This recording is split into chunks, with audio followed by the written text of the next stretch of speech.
Juga Nabi SAW mengatakan, mengingatkan kepada kita agar dunia ini tunggangin.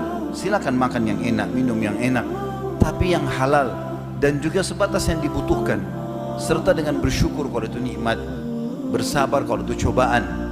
Makanya Sufyan Ats-Tsauri rahimahullah pernah ditanya, apakah orang yang zuhud itu bisa punya harta, punya jabatan, punya kedudukan? Kata beliau, iya. Kalau dia diberikan harta melimpah dan jabatan, dia mensyukurinya.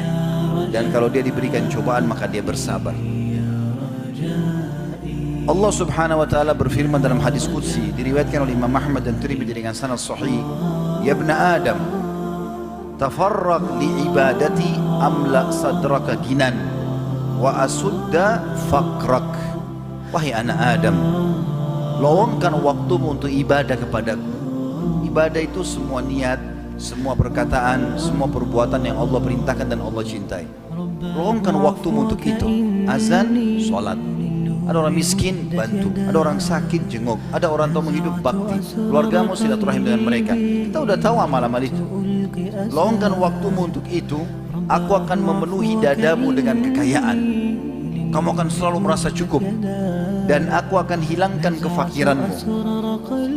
Wa illa taf'al mala'tu yadayka syughlan walam asuddu faqrak.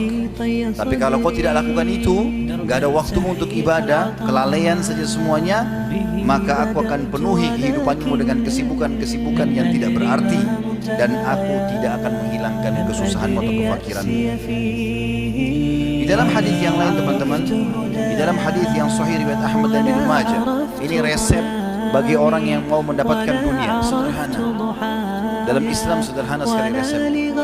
Perhatikan kata Nabi SAW, man kanatid dunya hammahu farraqallahu alaihi amrahu. Barang siapa yang dunia menjadi target utamanya, sehingga dia tidak mau kenal mana halal, mana haram, mana yang harus dilanjutkan silaturahim, mana yang harus diberikan haknya, mana yang tidak diberikan haknya, maka Allah akan memecahkan urusan-urusannya. Artinya akan tersibukkan dengan urusan yang tidak pernah ada habisnya. Wa ja'ala faqrahu baina 'ainayhi, dan dia akan melihat kemiskinan di antara kedua matanya. Walaupun mobilnya mewah, dia merasa kurang. Rumahnya mewah, kurang. Makanannya banyak, kurang. Sudah punya istri, kurang. Punya anak, kurang. Semuanya kurang. Allah jadikan kemiskinan di depan matanya. Itu kalau orang jadikan dunia sebagai targetnya. Walam ya'tihi minad dunya illa ma kutiba lah. Lalu tidak akan datang kepadanya kecuali bagian dunia yang sudah dicatatkan untuknya. Hanya itu saja, tidak akan ada tambahannya. Wa man kanatil akhiratu niyyatuhu, barang siapa yang niatnya akhirat, dunia dia tunggangi untuk kehidupan akhiratnya, jama'allahu lahu amrah, Allah akan berkahi urusan-urusannya. Berkah artinya apa? Tercukupkan. Bekerja sedikit sudah hasilnya ada.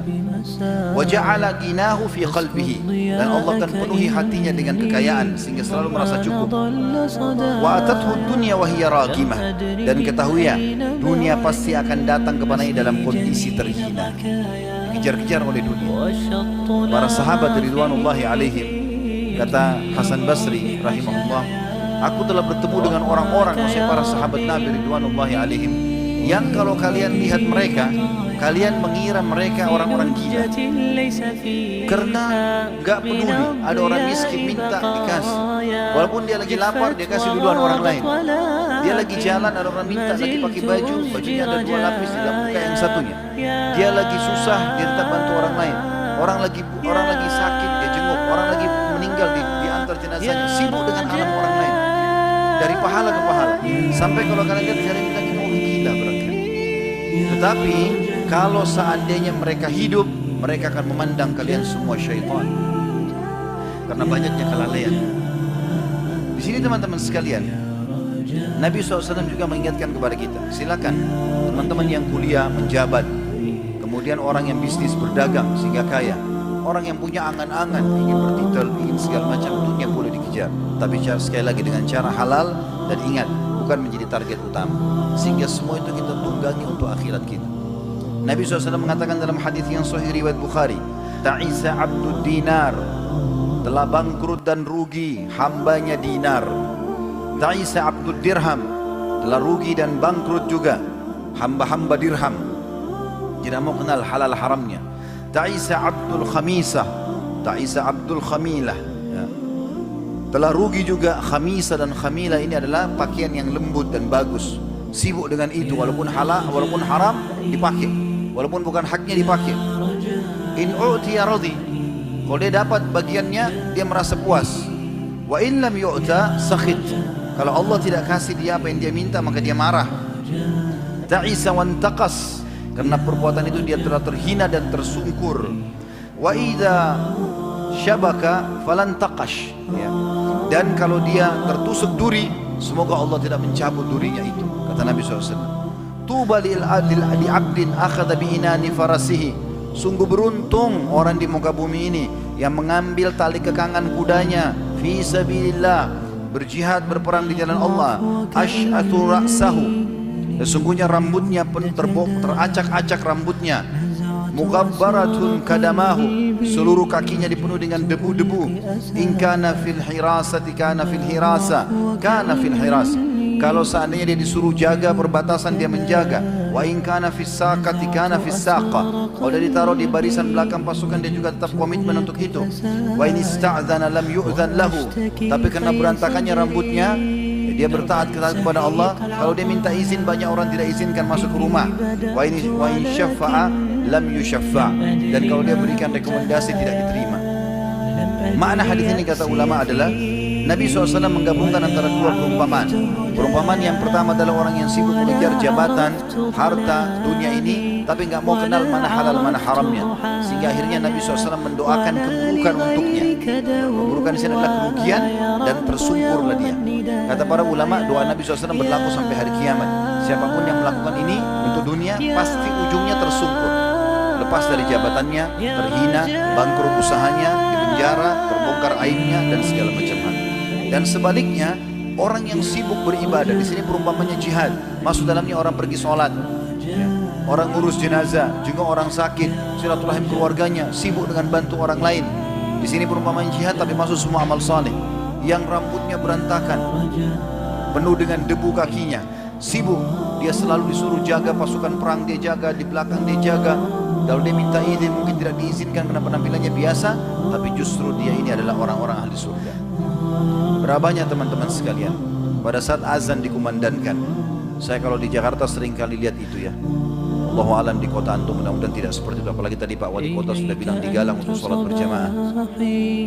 Maka teman-teman sekalian pas azan, saya kadang-kadang kalau lagi macet saya naik motor, kalau tidak mungkin kadang-kadang naik kendaraan yang lain, tapi naik motor saya jalan, kalau azan saya mampir sholat di masjid. Subhanallah, mobil mewah, Alphard, mobil Mercy lewat sebelah masjid, mikrofon terdengar, gak ada yang mampir. Allah panggil, hayya ala salah, hayya ala falah, ayo sholat, ayo menuju kepada kemenangan. Itu bukan muadzin sebenarnya, karena orang Arab, orang bule, orang hitam dari Afrika, orang Melayu yang kalimat diucapkan sama, Allah yang lagi panggil. Tapi subhanallah, panggilan Allah sudah pakai mikrofon, tidak mau mampir. Yang mampir teman-teman penjual bakso, penjual gorengan, orang-orang yang miskin. Subhanallah, mereka mampir, dari gerobaknya dikeluarin sarung dibungkus dengan plastik rapi dengan kopiahnya, sholat, habis itu bertindakan. Berapa keuntungannya?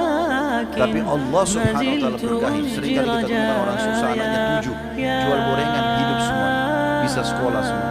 Berapa banyak orang yang kaya raya pakai mobil, sebelum meninggal terbongkar karena korupsi, disita semua rumahnya, mobilnya, dipermalukan masuk di media dan seterusnya, akhirnya anaknya sengsara.